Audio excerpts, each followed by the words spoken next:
Welcome to Huberman Lab Essentials, where we revisit past episodes for the most potent and actionable science-based tools for mental health, physical health, and performance.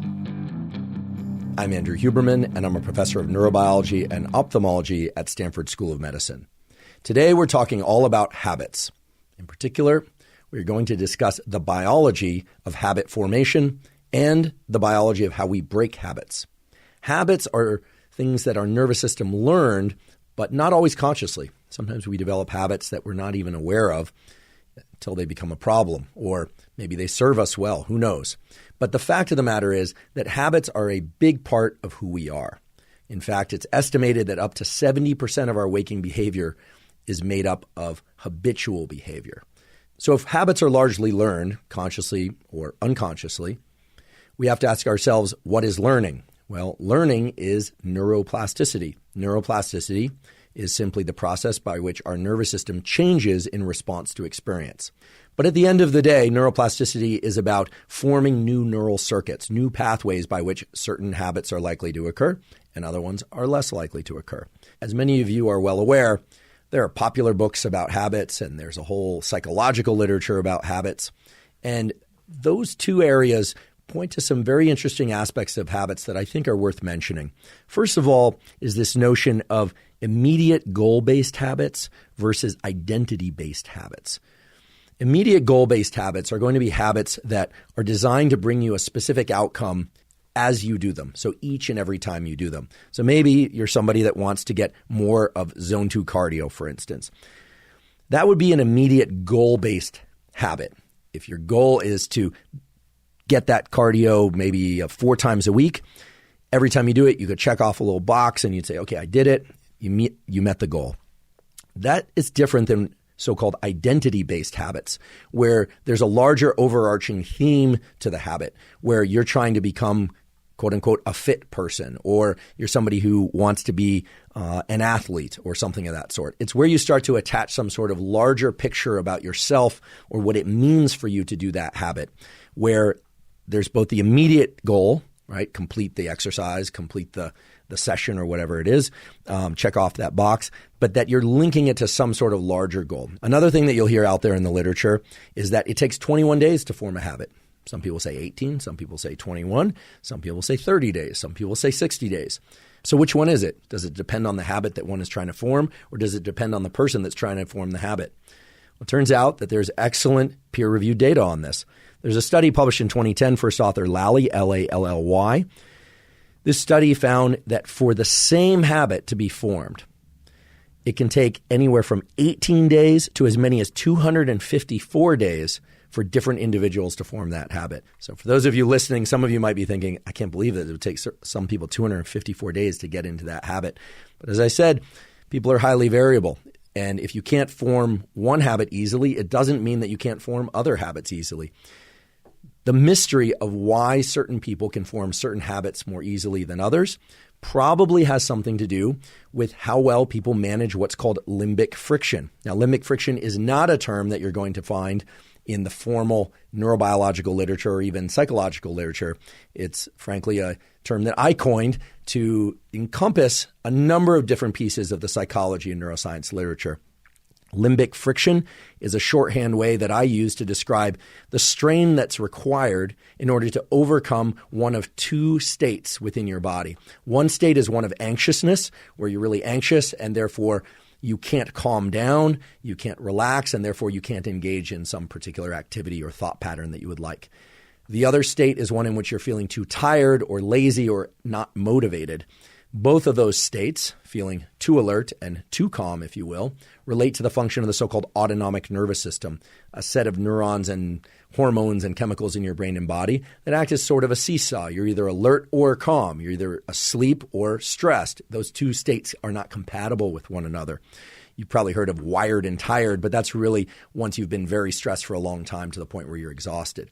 What does the autonomic nervous system have to do with any of this? Well, limbic friction is a phrase that can be used to describe how much effort, how much activation energy you need in order to engage in a particular behavior. A lot of habit formation has to do with being in the right state of mind and being able to control your state of body and mind. So as we march forward, what you're going to find is that this phrase or this term, limbic friction, is going to be a useful metric or way for you to touch in with yourself and address whether or not you are likely to be able to form a certain habit easily or whether or not it's going to be very challenging. And I'm going to teach you a way to measure your degree of limbic friction. That is, how much activation energy it will take in order for you to execute a new habit. And I'm going to teach you how to measure your limbic friction and activation energy for how likely it is that you're going to be able to break a habit that you don't want to have. The other key concept for us to address that's really mainly found in the books and articles out there about habits is this notion of what I call linchpin habits. Linchpin habits are certain habits that make a lot of other habits easier to execute. Now, the sorts of linchpin habits that I'm referring to are always going to be things that you enjoy doing. I'll just give you an example from my life. I happen to like exercise, not all forms of exercise, but I happen to like resistance training and I happen to like running.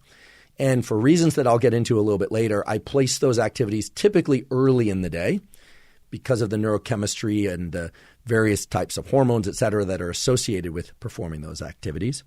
But I really place those activities under the umbrella of what I call linchpin habits. Why? Because those particular habits are easy to execute because I enjoy them, but they also make a lot of other habits easier to execute. Things like being alert for work. Things like making sure that I get good sleep the night before. Things like hydration. Things like making sure that I eat the foods that are better for me than maybe some of the other foods that I would more reflexively reach to if I weren't doing that training. So certain habits act as linchpins, meaning that they shift a lot of other things. They can control and bias the likelihood that, in this case, you or me, will perform other habits that are harder to access, that we have less of an affinity for. So again, there's three concepts that we need to include here. We've got identity-based versus goal-based habits. We've got the concept that different habits take different periods of time to adopt, depending on the person and the habit, and that there are these, what I call linchpin habits, certain habits that make other habits easier to execute. And those linchpin habits always are things that we enjoy doing. So now I'd like to shift to thinking about a particular aspect of habits, and that's habit strength. Habit strength is measured by two main criteria. The first is how context dependent a given habit is. So context dependence is if you go from one environment to the next, do you tend to do the same thing in the same way at the same time of day? So for instance, brushing your teeth first thing in the morning, maybe some of you do that before breakfast, maybe some of you do that later, maybe some of you, like me, don't even eat breakfast. But when I travel, I tend to brush my teeth at more or less the same time of day relative to when I wake up as I do when I'm at home. So it's context independent. So it's a very strong habit, right? The other aspect of habit strength is how much limbic friction is required to perform that habit on a regular basis. This is extremely important because if you are in the process of building habits and consolidating those habits, then it's probably going to take more limbic friction to execute those habits. So these two aspects, context dependence, whether or not you're likely to do the thing regardless of where you are, right? On travel, at home, on vacation, with people around, not people around, et cetera, and how much limbic friction is required to execute that habit will tell you whether or not that habit is deeply or just shallowly embedded within your nervous system. The goal of any habit that we want to form is to get into what's called automaticity. Automaticity is fancy language for the neural circuits can perform it automatically, and that's the ultimate place to be. So what I'd like to do is to take the scientific literature of how the nervous system learns and engages in neuroplasticity and apply that to habit formation, habit maintenance, and if so desired, how to break particular habits. I'd like to give you a particular tool that's gleaned from the research psychology literature. I should mention that I learned about this from an excellent review article that's available online. It's called Psychology of Habit. The authors are Wendy Wood and Dennis Runger. This is published in Annual Review of Psychology. They're talking about the various ways that habits form in the nervous system, and they mention with each repetition of a habit, Small changes occur in the cognitive and neural mechanisms associated with procedural memory. Procedural memory is holding in mind the specific sequence of things that need to happen in order for a particular outcome to occur. Let's say I want to get into the habit of making myself or someone else in my household a cup of espresso every morning. I would actually think through each of those steps. Walk into the kitchen, turn on the espresso machine, draw the espresso, walking through each of those steps from start to finish. And it turns out just that simple mental exercise done once can shift people toward a much higher likelihood of performing that habit regularly, not just the first time, but as they continue out into the days and weeks that follow. So this procedural stepping through of the steps of the recipe or the series of action steps that are involved in sitting down to study and writing for an hour or generating exercise, whatever it is the habit that you're trying to learn, when you're doing that exercise, it sets in motion the same neurons that are going to be required for the execution of that habit. And so when you actually show up to perform that habit, it's as if the dominoes fall more easily. It's a lower threshold, as we say, in order to get the habit to perform. So for those of you that just want to be more habitual about certain things, be able to perform certain things more reflexively that you would like in your life, simply take the time, do it once, maybe twice, and just sit down, close your eyes if you like, and just step through the procedure of what it's going to take in order to perform that habit. The psychology literature, as I mentioned, and also the neuroscience literature strongly supports the fact that it is going to make it far easier for you to adopt and maintain that habit. So now I'd like to discuss a second and what I think is perhaps the most powerful tool for being able to acquire and stick to new habits. The tool that I'm referring to is something called task bracketing. We have in our brain a set of neural circuits that fall under the umbrella term of the basal ganglia. The basal ganglia are involved in action execution, meaning doing certain things, and action suppression, not doing certain things. In the experimental realm, these are referred to as go, meaning do, or no-go, don't do certain things. So it turns out that there's an area of our basal ganglia called the dorsolateral striatum. It's very important for the establishment of behaviors that are associated with a habit, but not necessarily the habit itself. And beautiful studies in both animals and humans that record the electrical activity in the dorsolateral striatum find that the dorsolateral striatum is associated, meaning it becomes active at the beginning of a particular habit and at the very end and after a particular habit. Hence the phrase task bracketing. It brackets the habit. Now, this is very important because task bracketing is what underlies whether or not a habit will be context dependent or not, whether or not it will be strong and likely to occur even if we didn't get a good night's sleep the night before, even if we're feeling distracted, even if we are not feeling like doing something emotionally, or if we are, completely overwhelmed by other events. If the neural circuits for task bracketing are deeply embedded in us, meaning they are very robust around a particular habit, well, then it's likely that we're going to go out for that zone 2 cardio no matter what, that we're going to brush our teeth no matter what. In fact, brushing our teeth is a pretty good example because for most people, even if you got a terrible night's sleep, even if everything in your life is going wrong, chances are, unless you're very depressed, if you're going to leave to work or even if you're not, that you're going to still carry out the behavior of brushing your teeth in the morning. I would hope so, actually.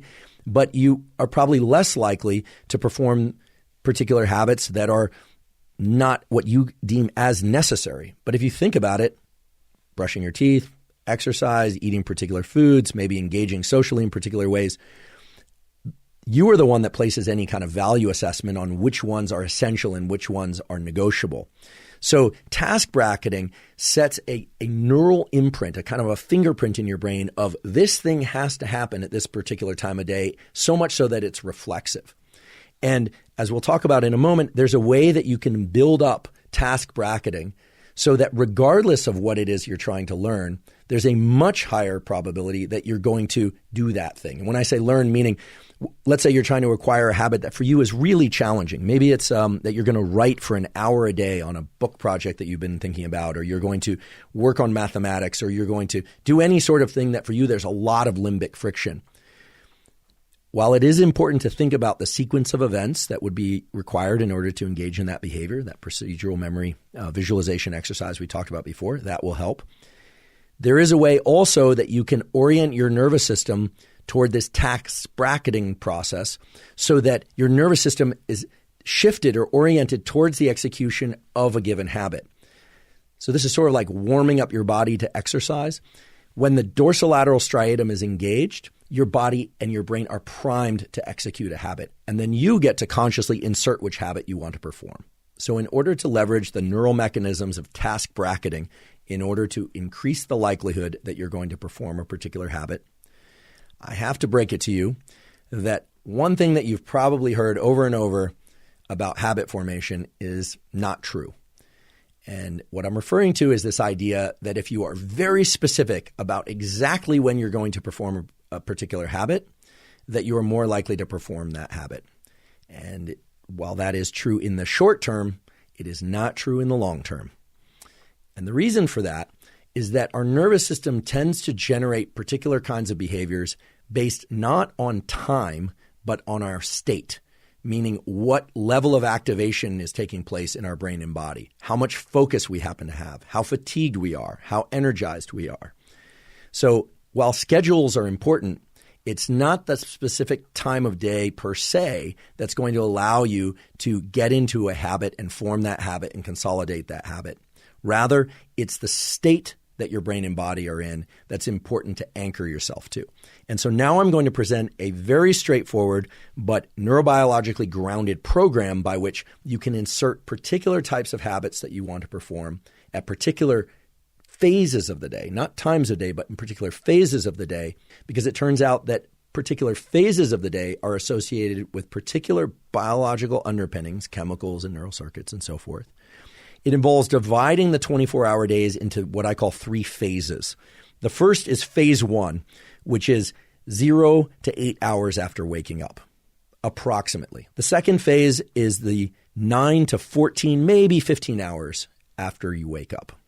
And the third phase is 16 to 24 hours after waking up. So we've taken the 24-hour cycle, we've carved it up into 3 phases, phase 1, phase 2, and phase 3. Phase 1, which again is 0 to 8 hours after waking, has a particular neurochemical signature.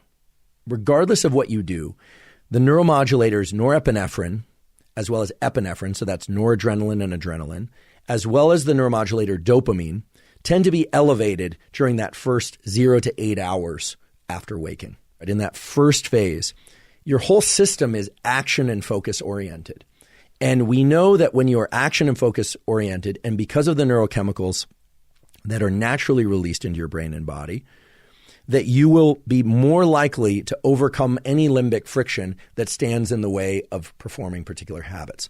So as you list out or think about the various habits that you'd like to adopt in your life, take the habits for which you know there's the highest degree of limbic friction. They are the hardest for you to engage in. They require the most activation energy, and put those in this 0 to 8 hours after waking. This will greatly facilitate your performance of those new habits. By placing them in this broader window of 0 to 8 hours after waking, what you're doing is you're creating task bracketing. You're making it such that your nervous system will predict when you are going to lean in against limbic friction in order to perform particular types of habits. Phase 2, as I mentioned, is about, again, these aren't specifics, but about 9 to 14 or 15 hours after waking. During this phase of the day, because of the circadian shifts in our biology, dopamine and norepinephrine and cortisol are starting to taper down just naturally, and a different neuromodulator, serotonin, is starting to rise. Serotonin is definitely going to be highest in this second half of the day and tends to lend itself to a more relaxed state of being. There are certain things that we all can and should do during this phase 2 of each day that lend themselves to a state of mind and a state of body that is going to be beneficial for the generation and consolidation of certain types of habits. What are those things? First of all, as the day goes on, you should try, if you can, to start tapering the amount of really bright light that you're getting, unless it's sunlight. Talked about this before on the podcast, but if you haven't heard, viewing the sun as it's at what we call low solar angle, so as it's headed toward the horizon, but getting some sunlight in your eyes in the second half of the day can also be beneficial for a number of brain systems and psychological systems. Things like heat and sauna. hot baths, hot showers. Those are terrific things to do in the second half of the day. They tend to support this serotonergic or high serotonin-like state and lend themselves to more calm and relaxation.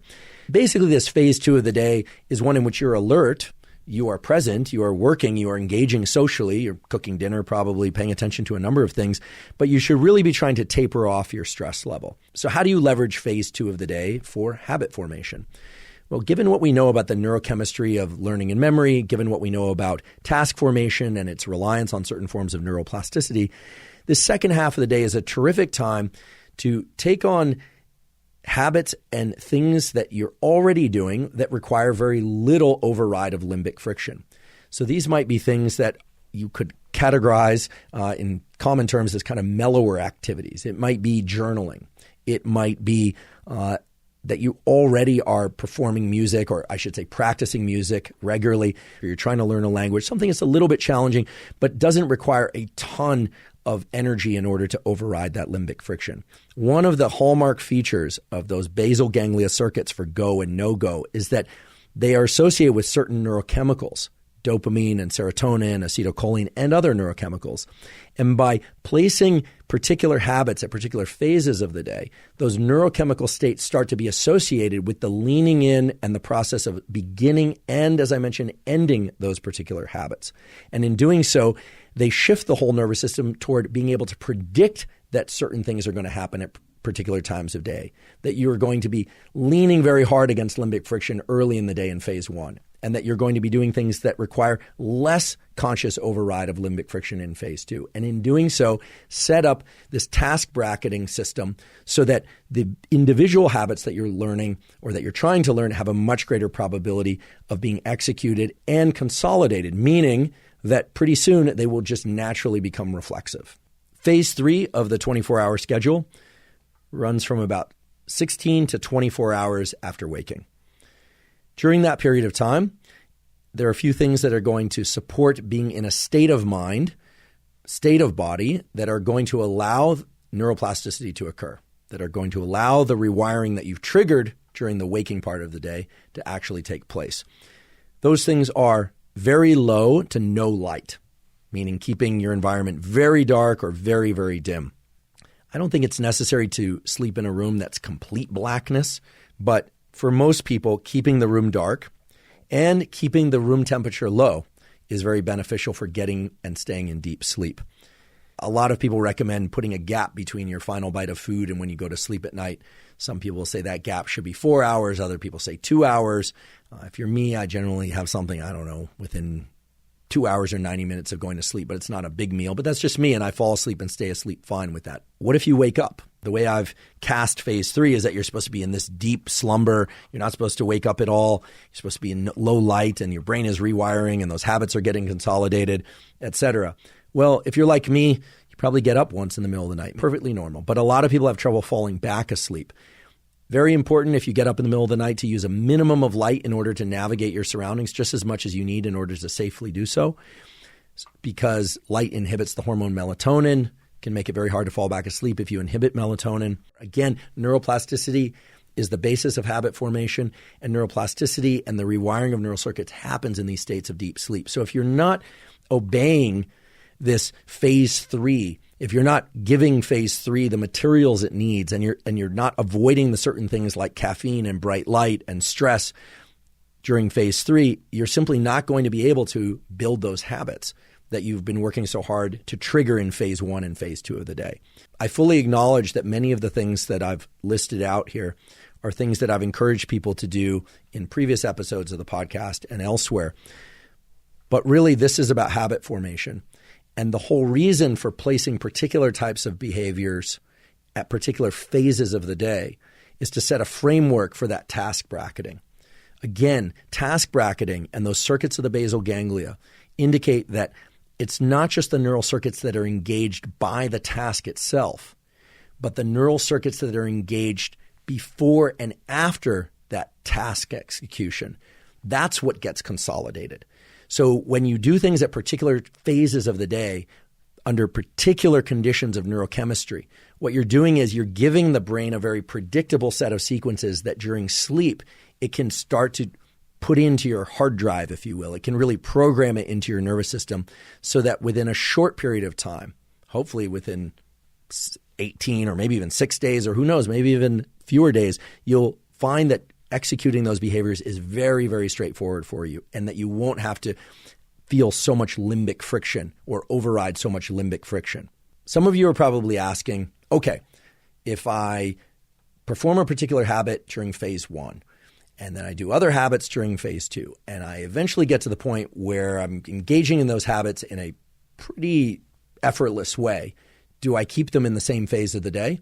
And the good news is the literature says it doesn't matter. And in fact, moving that particular habit around somewhat randomly can actually be beneficial to you, because actually moving it from one time a day to the other is that context independence that we really are seeking. By being able to do the same thing that we want to do, regardless of time of day or circumstances, that's how we know that we've achieved a real habit formation. That's how we know that the habit has been moved into certain components of our neural circuitry that just allow us to do it what seems like reflexively. Although earlier I pointed out that these aren't reflexes in the traditional sense. The reason for that is that this brain area, the hippocampus, that many of you know is associated with learning and memory, is not actually where memories are stored. The hippocampus is where memories are formed. It's where procedures, like I talked about before, procedural memory of how you're going to execute a particular sequence, where that's maintained. So that whole process of really leaning into something that's hard, then it becoming easier, and then eventually that thing becoming more or less reflexive, involves a migration of the information in the brain. And once it's migrated out to a different location in the brain, at that point, it's achieved context independence. It doesn't have to be bracketed by, your caffeine and your lunch. It doesn't have to occur immediately after your afternoon NSDR, but before your 4 o'clock meeting on Zoom or something of that sort. So all this is to say that once something has become reflexive, you should play with it a little bit about time of day. If you want to keep it in the same phase of day, great. But if you one day decide you're going to exercise in the afternoon, next day you decide you're going to exercise in the morning, and that's the habit that you're concerned with, that's terrific. If you're able to do that, that means that it's truly achieved context independence. It means that you have officially formed that habit. And as I mentioned earlier, much earlier at the beginning of the episode, the strength of a habit is dictated by how much limbic friction, that was one, and how much context dependence there is. So when it doesn't take much activation energy to get into the execution of that habit, and you can do it in any context, well, then you have formed a habit. Way back at the beginning of the episode, I promised you that I would deliver 2 programs that are geared towards habit formation. And I promised that I would give you ways in which you could gauge whether or not certain habits had moved from high effort, what I call high limbic friction, to reflexive. In researching this episode, I found a tremendous number of different systems for habit formation. I want to spell out a particular system that I think could be very useful to most, if not all people, that's rooted in the biology of habit formation, rooted in the psychology of habit formation, and that is entirely compatible with that phase 1, phase 2, phase 3 type program that I talked about earlier, but encompasses a bit of a longer time scale and really arrives at a kind of a system, if you will, for how to build in habits. And so this is, at least for sake of this example, a 21-day system. I picked 21 days because that seems to be the average or most typical system for engaging neuroplasticity as it relates to the formation of new habits. So basically what this involves is you set out to perform 6 new habits per day across the course of 21 days. The idea is you write down 6 things that you would like to do every day for 21 days. However, the expectation is that you'll only complete 4 to 5 of those each day. Okay? So built into this is a kind of permission to fail, but it's not failure, because it turns out that this approach to forming habits is based not so much on the specific habits that you're trying to form, but the habit of performing habits, right? It's the habit of doing a certain number of things per day. So you set out to perform 6. Now, another reason for not necessarily performing all 6 is that some activities probably shouldn't be performed each day. For instance, in my case, if I were to weight train or even run every day, I'm of the sort, or my biology is of the sort, that I don't recover so well. So I wouldn't want to do resistance training every day, but I might want to do it 4 days a week, for instance. So by having 6 things in that list, I could shuffle out that particular activity on particular days of the week and simply do 4 or 5 other activities. If you miss a day, meaning you don't perform 4 to 5 things, there is no punishment. And in fact, it's important that you don't actually try and do what in the literature is called a habit slip compensation, which is just fancy psychological language for if you screw up and you don't get all 4 or 5 in one day, you don't do 8 the next day in order to compensate. After 21 days, you stop engaging in this 21-day deliberate 4 to 5 things per day type schedule, and you simply go into autopilot. You ask yourself, how many of those particular habits that I was deliberately trying to learn in the previous 21 days are automatically incorporated into my schedule? How many of them am I naturally doing? In other words, every 21 days, you don't update and start adding new habits. You're simply going to assess how well, how deeply you've rewired your nervous system to be able to perform those 6 habits of the previous 21 days. Many people are trying to cram so many new behaviors into their nervous system that they don't stand a chance of learning all those behaviors. What you may find is that you kept up 2 of those things very consistently throughout the 21 days.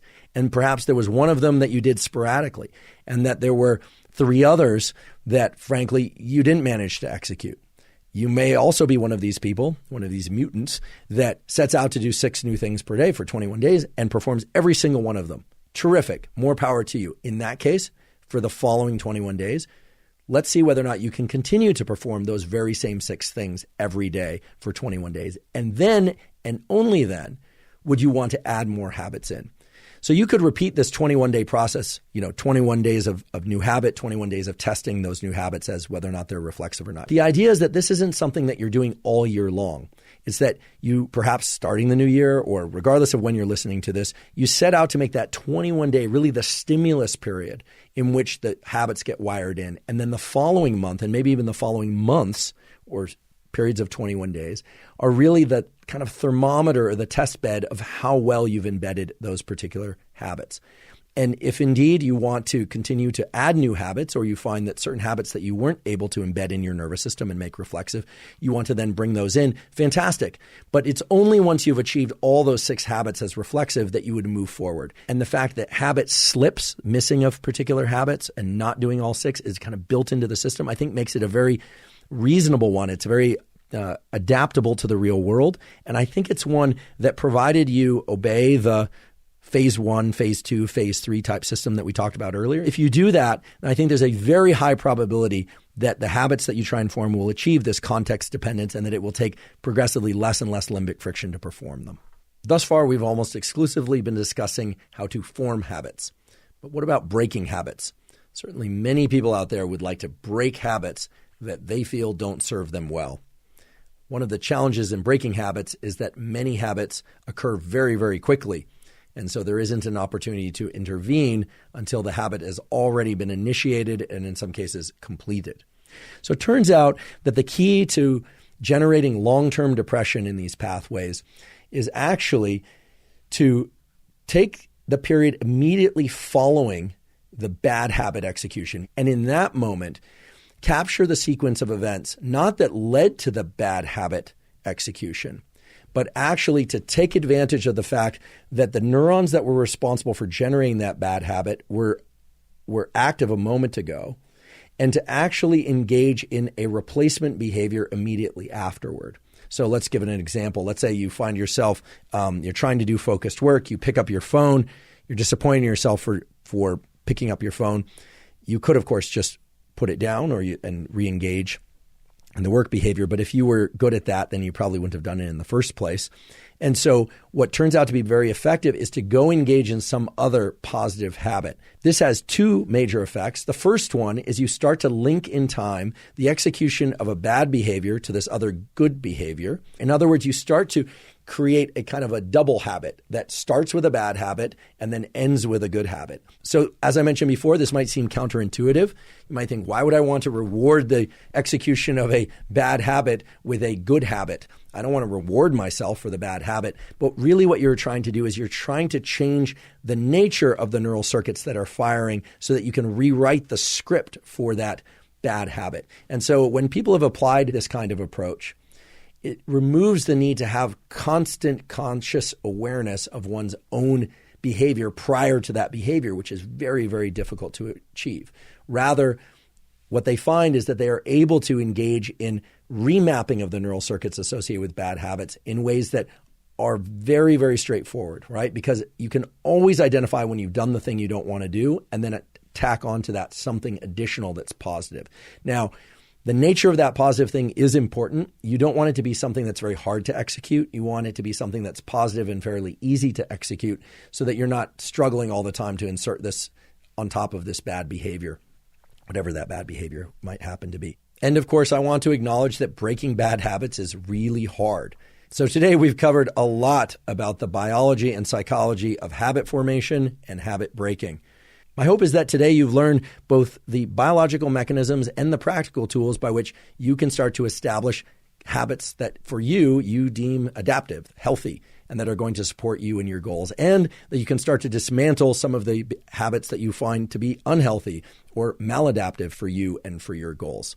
And once again, I want to thank you for going on this journey of exploring the neuroscience and the psychology of habit formation and habit breaking. I hope it supports you in your goals. And last but certainly not least, thank you for your interest in science.